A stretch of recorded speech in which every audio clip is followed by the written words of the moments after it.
Hello जी, कैसे हो जी आप सब। मम्मी ऑफ शौर्य प्रताप में आप सबका स्वागत है। मैं उम्मीद करती हूँ कि आप सब ठीक होंगे। रूप का घमंड। मोहिनी इंद्रलोक की स्वर्ग की बहुत ही सबसे सुंदर अप्सरा थी। उसे अपनी सुंदरता का काफ़ी घमंड था और वह बहुत ही अच्छा नृत्य करती थी। उसे अपने नृत्य का भी बहुत घमंड था कि उससे अच्छा नृत्य और उससे सुंदर इस पूरे पृथ्वी या स्वर्ग लोक में तीनों लोकों में कोई भी नहीं है। परंतु वास्तव में यह सच भी था कि उस जितनी सुंदर और उस जितना अच्छा नृत्य करने वाली स्त्री इस तीनों लोकों में कोई भी नहीं थी। उसे इस बात का काफ़ी घमंड हो गया था।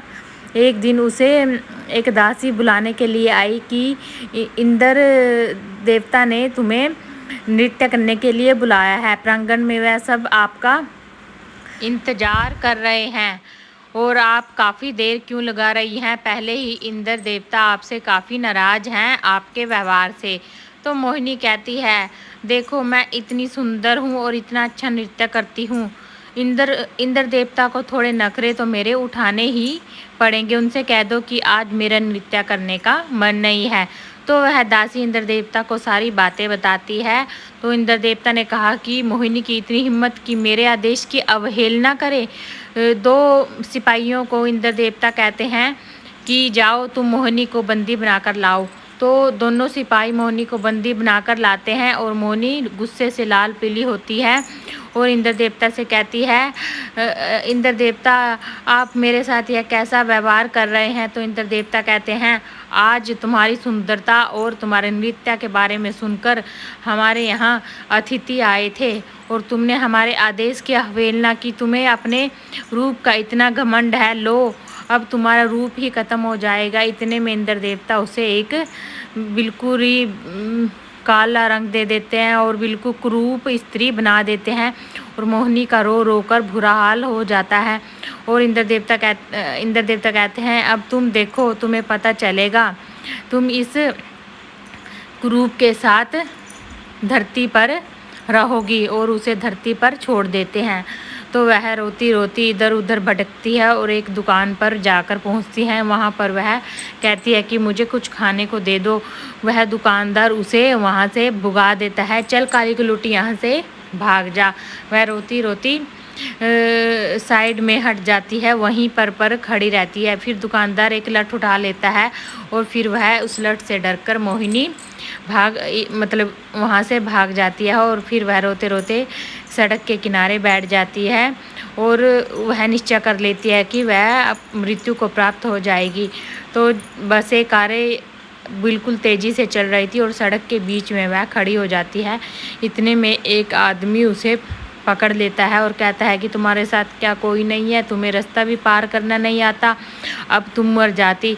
तो मोहिनी कहती है कि क्या है, तुम्हें इससे क्या मतलब है, मैं मरना चाहती थी और तुमने मुझे बचा लिया। तो सूरज समझ जाता है कि वह बहुत जिद्दी है और वह मोहिनी को कहता है कि देखो तुम्हें मरना है तो तुम मर जाना, लेकिन भूखे पेट किसी को भी नहीं मरना चाहिए।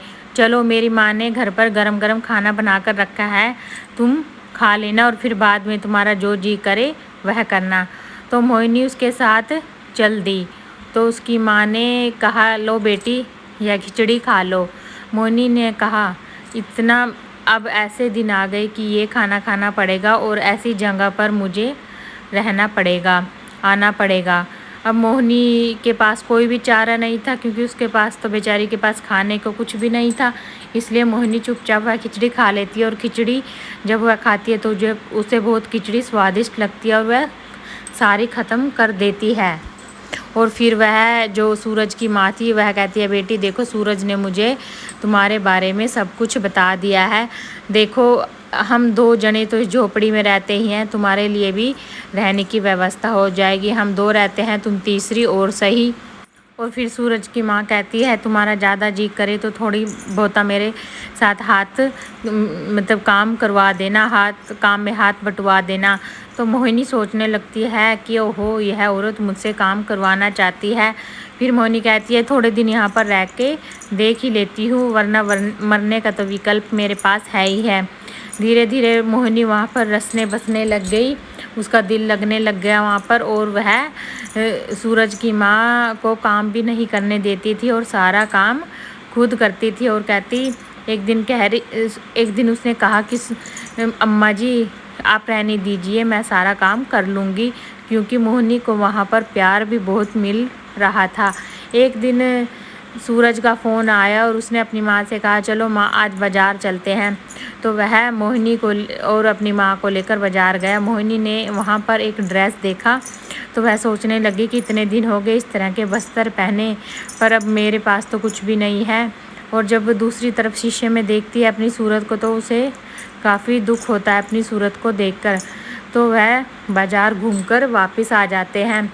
और अगले दिन जब सूरज की माँ मोहिनी को वही ड्रेस देती है तो मोहिनी काफ़ी खुश हो जाती है और कहती है कि यह ड्रेस तो काफ़ी महंगी थी। तो सूरज कहता है मेरी पगार भी बढ़ गई है, इसलिए तुम्हें पसंद थी यह ड्रेस, मैं तुम्हारे लिए लेकर आ गया हूँ। और मुझे तुमसे एक बात और करनी थी, क्या तुम मेरे हमसफ़र बनना चाहोगी, मुझसे शादी करना चाहोगी? मैं चाहता हूँ कि तुम हमेशा हमारे साथ रहो। तो मोहिनी की आंखों से आंसू आ जाते हैं। उसने सोचा भी नहीं था कि जैसी उसकी सूरत है इस तरह की सूरत वाली स्त्री को कोई भी अपना सकता है। और इतने में सूरज बेहोश हो जाता है और इंद्र देवता वहाँ आ जाते हैं और मोहिनी को उसका असली रूप मिल जाता है। और वह कहते हैं चलो तुम्हारी सज़ा मोहिनी अब ख़त्म हो गई, तुम मुझे लगता है तुम समझ गई, और चलो स्वर्ग के दरवाजे भी तुम्हारे लिए खुले हैं। तो वह इंद्र देवता को कहती है भगवान मैं अब स्वर्ग नहीं जाऊंगी, मैं अपने इसी परिवार के साथ रहना चाहती हूँ और मुझे दोबारा से वही रूप दे दीजिए जो मेरा क्रूर रूप था, मैं उसी रूप के साथ अपने इस परिवार के साथ रहना चाहती हूँ। तो इंद्र देवता उसे वही दोबारा रूप दे देते हैं और वह सूरज के साथ शादी कर लेती है और तीनों मोहिनी और उस माँ बेटा तीनों मिलकर रहने लगते हैं काफ़ी खुशी खुशी। और यहीं पर हमारी कहानी समाप्त होती है। चलिए धन्यवाद जी। और अगर आप सबको कहानी पसंद आए तो प्लीज़ शेयर कीजिएगा, सब्सक्राइब कीजिएगा और अच्छे अच्छे कमेंट कीजिएगा।